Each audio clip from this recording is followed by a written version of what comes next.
G-Sweat boot campers, you're going to get sick of me saying that. Now we're going to do form cues again, and we're looking at the deadlift. So possibly the most important thing when you're doing weights, or possibly even general life, is the hip hinge. So I've got soft knees and I'm going to hinge at my hips. Yeah, so all that is I'm shifting my weight into my heels, and as if somebody has put a rubber band around my hips and is pulling me straight back.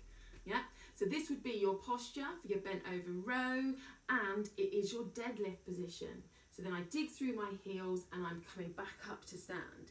So with the deadlift, your feet are slightly narrower than you would be with a squat.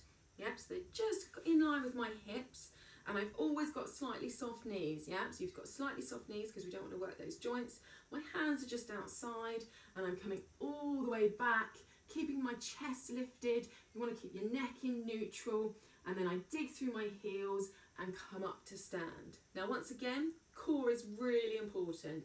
So you're going to brace that core as if somebody's about to hit you. You've got your inhale, your exhale, your inhale, and we're off. And then you exhale as you're coming back up. So, and exhale. So the bit that stops me going any lower is the tightness of my hamstrings. So I want to feel like when I've got my dumbbells, it will show more in a minute, that my dumbbells are coming straight down my legs and I've pushed back. Now if I wanted to go further, I'd have to lose all of my forms. I would end up like a raggy doll. So we don't want that, that's not doing me any favours. I squeeze my glutes and come back to stand. So now I'm going to squat down, get my weights. Now to prep. My feet, shoulder width even slightly narrower. I lock my shoulders back and down. My knees are soft. And now I'm just going to relax and get my breathing. I've got a good grip on my dumbbells. I'm going to inhale, exhale.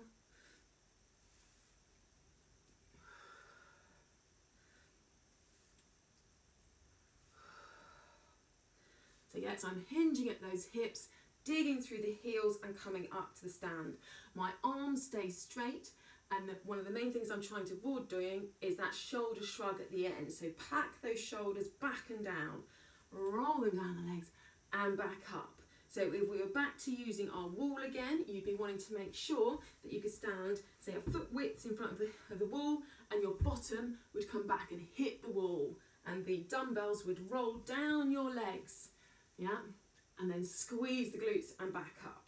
So rolling down and squeeze the glutes and come back. So it's always an explosive stand, and you initiate the return with the glutes, but what we don't need is a hyperextension. Yeah, so just think, I'm rolling down my legs, I then dig through the floor, squeeze, and I'm back up.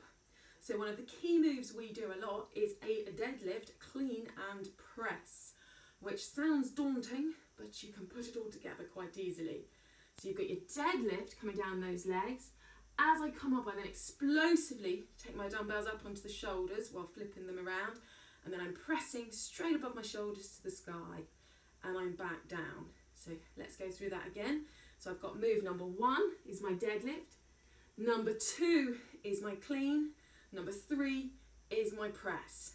Now if you've got quite heavy dumbbells, sometimes you want to help yourself out a little bit with the press, and then you have a little push press. So slight knee bend, up for a push press.